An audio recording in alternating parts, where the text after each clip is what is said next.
news stories and say this is a very interesting news story, and the more people that vote on it, the more likely it is to hit the front page.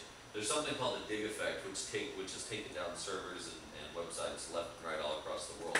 When a story hits the front page of Dig, all of a sudden you have 40 million visitors on your website within minutes, and it crashes your server. So if you have the opportunity to make it on the front page of Dig, more power to you. There's only been one person in the Valley that's made it on the front page of Dig, and that's Monica Politan.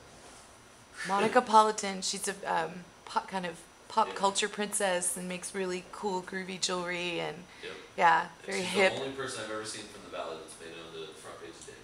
So it's very interesting. So, but that's not to say it can't be done. I mean, one person's already done it. We can do it with this presentation. So what happens if it's Dig is a major blog sees the story on the front page and they link to a post about it. Smaller blogs see it on the larger blog and they post about it. Then the Google search engine result for your story or topic comes up. Your site, due to all the inbound links, starts to act kind of weird.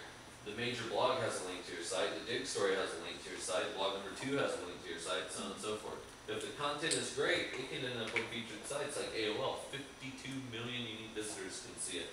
134 million unique visitors can see it if it's on Yahoo.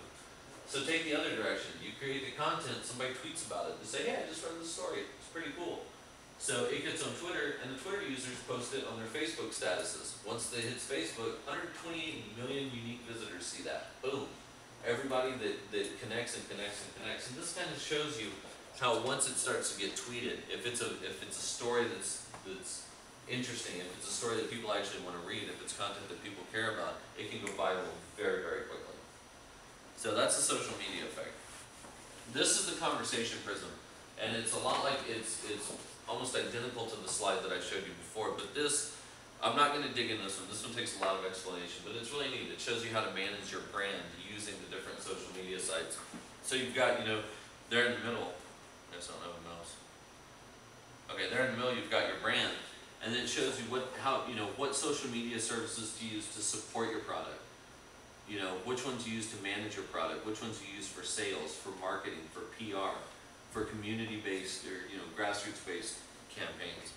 But this is kind of it's a take on this slide by Forrester Research that shows you the relationship, the customer relationship with using social media. We can start up at listening, right? For listening, you build a private community for market research. Then you move over to talking. In between that, you can ask a well-positioned blogger to write about your brand. You can run a blog for your brand, for whatever product it is that you have. You can post brand-originated videos. You can start a Twitter